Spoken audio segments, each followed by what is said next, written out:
Hey everybody, how's it going? Marcos Villegas for Fight Up TV, powered by Stagefront VIP, being joined with Eddie Hearn here in Mexico, Guadalajara, ahead of this Canelo versus John Ryder fight. A few things I want to touch on with you, Eddie. Before I get to the Canelo fight, I just want to talk about Regis Prograis. Is that in fact official? Are you guys going to sign him, or what's the latest on that? I mean, it was fake news in the report. Oh, it's fake news? In the report, yeah. I mean, Mike Coppinger messaged me like a week ago going, congratulations on signing Regis. And I said, we've had one conversation. And then Keith Idek, I think, reported it 3 or 4 days ago. And Coppinger messaged me and goes, oh, yeah, I told you. I said, no, you're both wrong.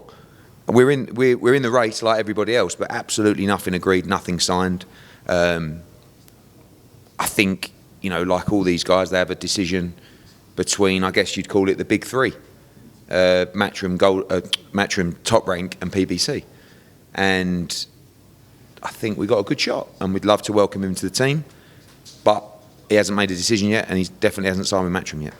Obviously, I think with any deal, it's the fights that you could present to the fighter, and obviously the most important, because it is prize fighting, the amount of money you could give said fighter.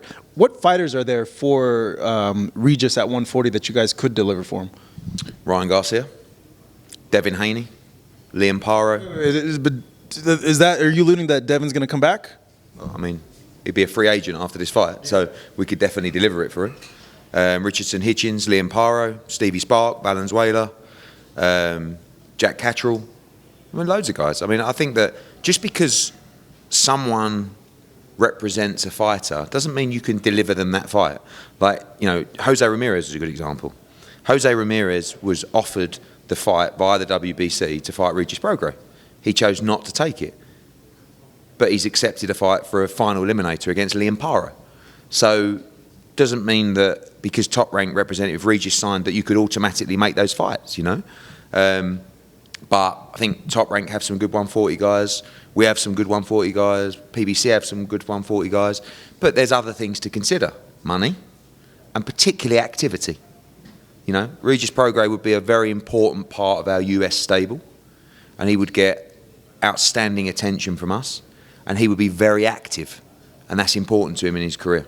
Yeah, I think he's kind of like a fighter waiting to emerge, and he hasn't really had a big promotional company to really push him and back him.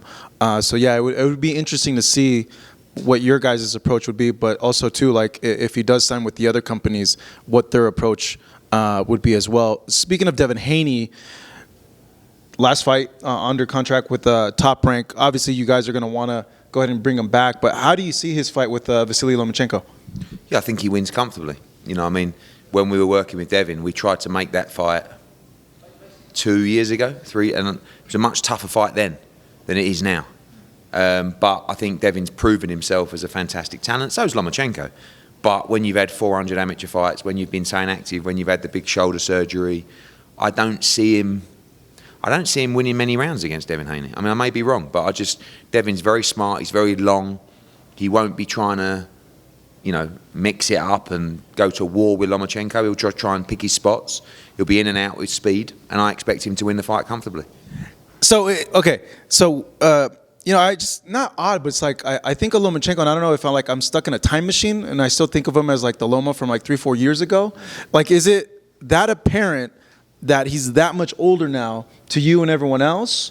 Or is it just we're completely just missing the point with Lomachenko? Unbelievable fighter. I mean, still one of the top fighters in the division.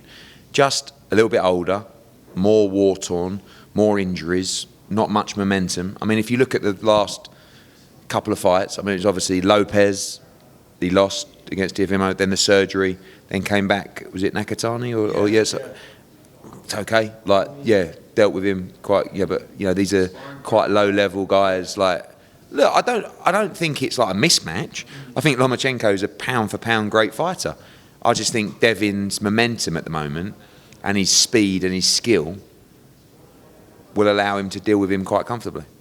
Yeah, it's going to see interesting to see how he does with the weight cut, because I know with it's always tough. I mean, I think that Devin's a meticulous professional, and sometimes when we had him in fights, the fights when they weren't that big, you see the difference where he'd maybe been a little bit less disciplined, even though he's super disciplined, than he was for like a Linares or a Jojo Diaz when we had him. And then obviously when he goes into the other fights, he'll make sure that he makes this weight well. But it is a struggle.